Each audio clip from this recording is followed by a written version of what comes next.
He did not know, hindi niya alam ni Congressman Romeo Acop, even though he was a PNP general, no, that there is no such thing as red tagging. He was so surprised when we said it when he went to our detention center where we were illegally and arbitrarily detained. Siyempre, Ma'am Noreen, ang isa sa mga bagay kung bakit merong media is talagang may mga for example, mga vlogger.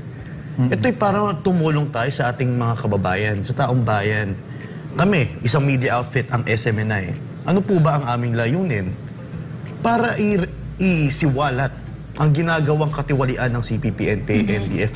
Ang isa sa lang sa mga heartbreaking dito, Ma'am Lorraine, during that hearing, that inquiry, is, di ba, how can even someone there who's sitting, di ba, be with someone, in support with someone, especially pagdating sa red tagging, ma'am.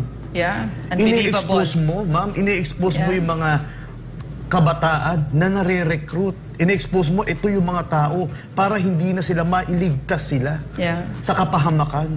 Tapos ikaw pa sisisihin na mga dapat maglingkod sa ating bayan, ma'am. And these are legislators.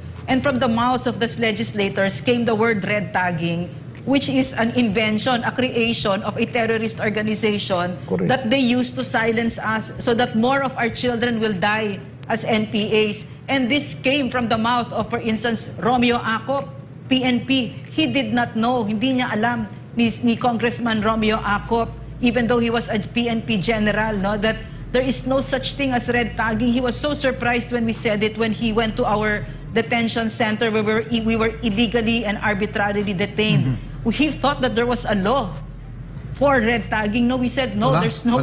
Hindi niya alam. We had to inform him that the Supreme Court itself said that there is no liberty, there is no danger to life, liberty, and security pag ikaw ay na-identify na miyembro ng CPP, NPA, NDF. At yan, sir, sinabi namin sa kanya, ay ginagamit lang para patahimikin tayong nagsasabi ng katotohanan para sa CPP, NPA, NDF. No, yan yon. He was so surprised. Kaya parang this to me is the testament kung gaano kalalim ang pagkasinungaling ng CPP, NPA, NDF na nandiyan na sila sa Kongreso, na yung ating mga mambabatas mismo ang nagsasabi ng propaganda ng isang teroristang organisasyon at kami na lumalaban para matigil ito at kakampi pa nga nila sa gobyerno, at kami pa yung i-detain at kami pa yung papahiyain at papatahimikin. Nakakagulat, parang baliktad na baliktad yung mundo pag nandun ka sa Kongreso, pero buti na lang itong mga PMAers, no?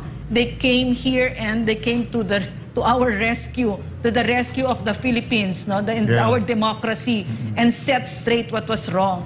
At niliwanag nila kung ano yung tama. And Mr. Joel, my question, no, they had a number of demands. Isa lang yung unconditional release namin. Yung isa doon, kailangan i-investigate kung paano nangyari ito.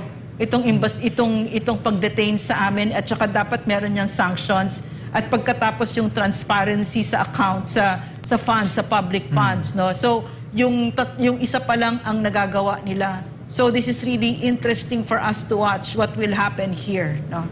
Yeah, and also, Ma'am Lorraine, because of this act of our PMAers, ang mga Pilipino, gusto ko lang sabihin, ay nabuhayan talaga. Nabuhayan sila, kumbaga, hindi naman sa revolution ng sinasabi. Nagkaroon sila ng yung patriotism na diwa. Yan. Ito yung nawala sa atin. Inagaw sa atin to ng CPP, NPA, NDF. Yung pagmamahal sa ating bansa, pagmamahal sa ating, yung totoong pagmamahal, yung pagmamahal sa ating pamahalaan, yung pagiging concern mo, ay ibinabalik. Correct. Ito yung isa sa gusto nating itanim sa kaisipan ng bawat Pilipino dito sa ating programa. Kaya pilit natin binubuhay. Sinusuportahan natin ang ating kasundaluhan. Na totoo naman, magbubuwis ng kanilang buhay para sa kapayapaan. Itinatagoy din natin yung kabayanihan din ng mga nagbalik loob dito sa ating pamahalaan. At yung iba pang mga totoong lingkod bayan na talaga naman makita mo wala silang pakialam sa kanilang sarili kung papaano lang nila maitataguyod ang ating bansa. Isa na lang din dito ay ang ating former president, President Rodrigo Roa Duterte. Sige po, Ma'am Lorraine. May tatanong kasi ako kay Yusek Joel, no? yung tungkol doon sa manifesto, no, na oo. ito kasi nga as a defense beat na as a veteran of the defense beat and of journalism in our country, no. Sabi mo kasi nung few episodes ago na bago ito. This is novel. Yes. This is the first time that we're seeing it. And napakaganda kasi nung paghawak nila sa power. It's very graceful. It's very with economy. Walang pagmamalabis, di ba? Yes. At para sa Pilipino, yung protection, no? So, ano yung anong implikasyon nito? Kasi yung ginagawa kasi sa SMNI pagmamalabis, no? At saka yung panggigipit. And I'd like to know what your thoughts are on this manifesto and its implications. Yeah. For the longest time kasi, no, wala silang outlet. Yeah. Diba, tulad nga sabi mo kanina, si Gerald Macanos na isang vlogger na rin ngayon, naiiyak sila dahil namatayan sila ng mga sundalo sa mga enkwentro. Tapos nakabusal sila. Laban sa NPA. Hindi po madaling mamatayan, no? Kamag-anak man or tao mo, masakit yun. Ikaw nagutos eh. Diba, commander ka eh. So masakit sa dibdib mo, of course, na mawalan ka ng ganyan. And etong paglabas nung mga manifesto po ito, hanggang ngayon pinag-uusapan natin why, kasi malalim po ang implication talaga nito. For the first time, nagkaroon sila ng outlet, nakikita nila, dati tahimik sila eh. They just watched, they just let SMNI, Laban Kasama ang Bayan, and Doc Lorraine, and Ka Eric Franco, and Ina, and myself, no, included, na nakikita nila yung sinasabi po natin dito, pagmumulat natin sa ating mga kababayan, nag-agree sila, ay salamat, hindi na sila kailangan na maghanap pa, makiusap ng kakampi para ipahayag yung damdamin nila. So, bakit parang somehow nag-speak out sila against what happened to Doc Lorraine and against what's being done on, to SMNI? Dahil nasaktan sila doon. Yes. Diba? I can feel their sentiments, I can empathize, no? Kasi ang dami rin natin mga kaibigan dyan. Sabi ko nga, mga kumpare, kaibigan ko pa yung ibang nakapirma roon, ng mga retired na yung iba, no? At naintindihan ko po for the first time kasi. And, kumbaga, ito'y pinakita nila na we are just watching. We are still here, no? We may be retired, but they're not tired. Hindi pa sila pagod, di ba? You know what, Yusek Joel and Franco and mga kababayan, no? Yung nakita ko dito, Yusek Joel, no? Kasi nga, yung sinabi mo, dati tahimik lang sila, na nagmamasid lang sila, no? So, and even us, no, for the longest time at the NTF-L Cup, we did groundbreaking work, di ba? We did groundbreaking work kasi there were so many rules that were already set in place. There were so many things that we had already accepted that in reality we should never have accepted.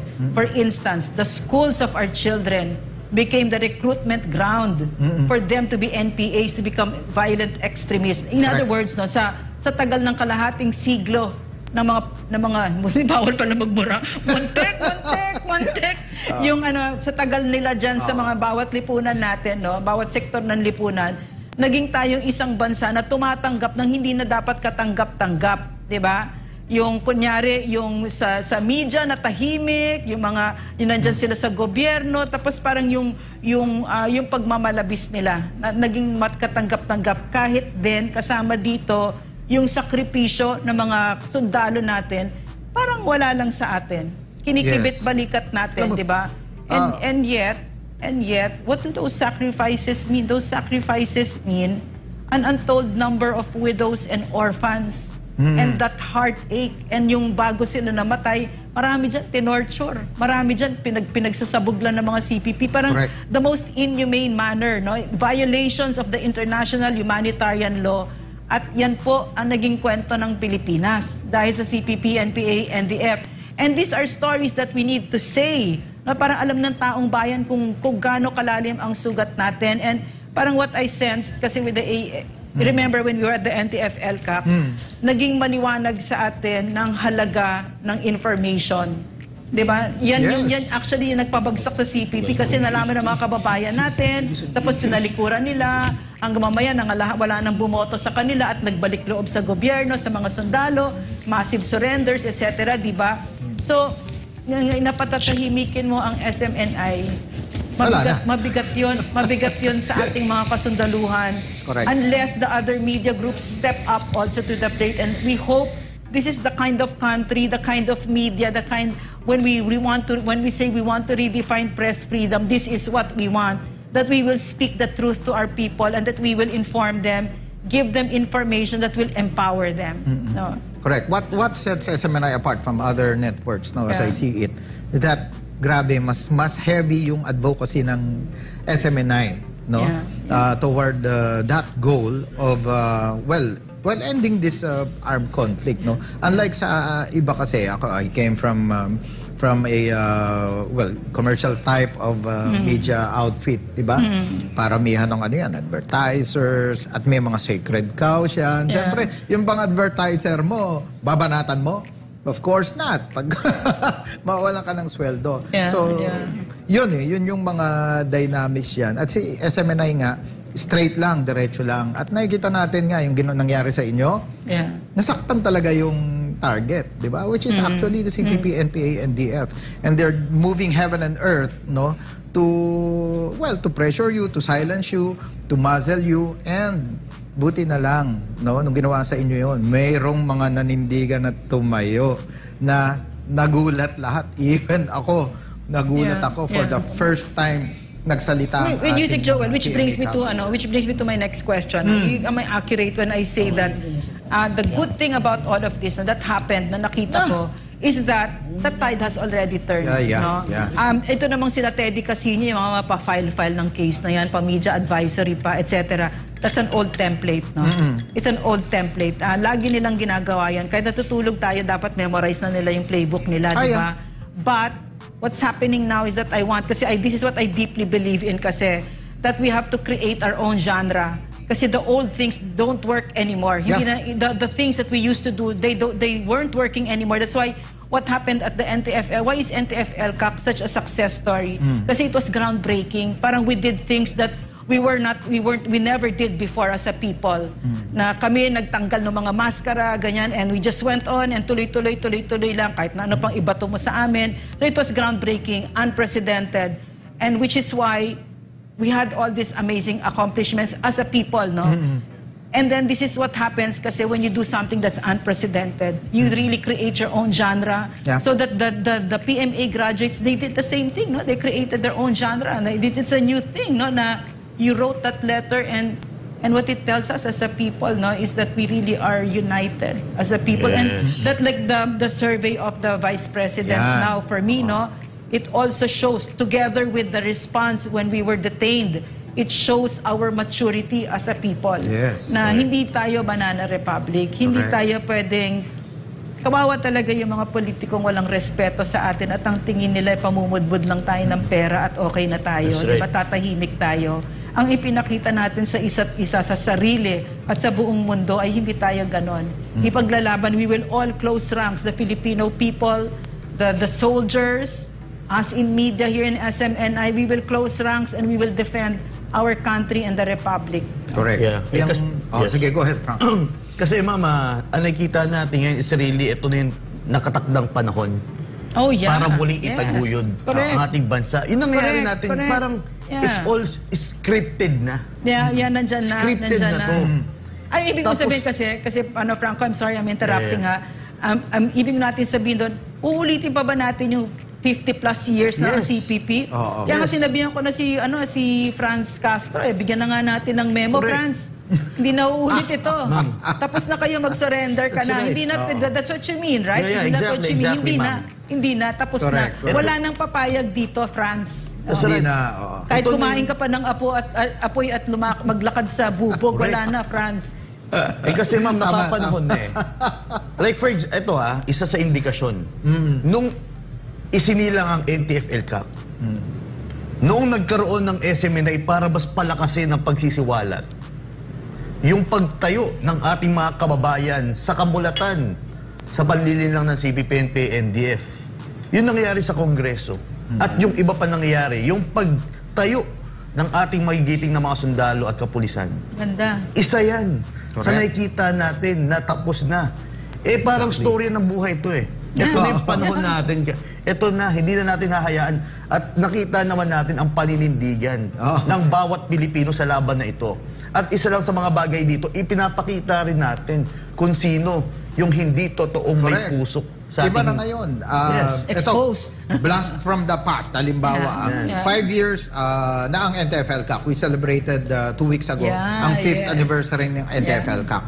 At nasaan ang bansa before NTFL Cup 2018? Halimbawa, no, 89 ang active guerrilla fronts. Malinaw po yan. Active guerrilla fronts, 89. 5 years later, so 50 years old ang CPP that time nung binuo ang NTFL Cup. Ngayon, mag-55th year na sila at ang LCAC 5 years pa lang. Down to... Zero. Zero. Well, Zero active guerrilla fronts. No? Zero. So, merong mga weekend, ang hina na... Itlog, France. So, imaginein mo yan. Kaya, desperate naman talaga sila to regroup, to lahat gagawin yan eh. Lahat na parang gagawin, no? Para maka-regroup, makaipon ulit, magpalakas ulit, no? Well, the CPP and NDF started from nothing, di ba? So ito ay last Kumbaga, ano nila to ito yung huling bugtong hininga nila. Oo. Di ba?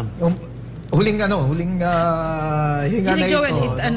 isabihin mo nga, kasi dapat manggaling sa'yo. Yes, no? Meron ba tayong budget sa NTFL CAC? Ano yung budget? Ano yun?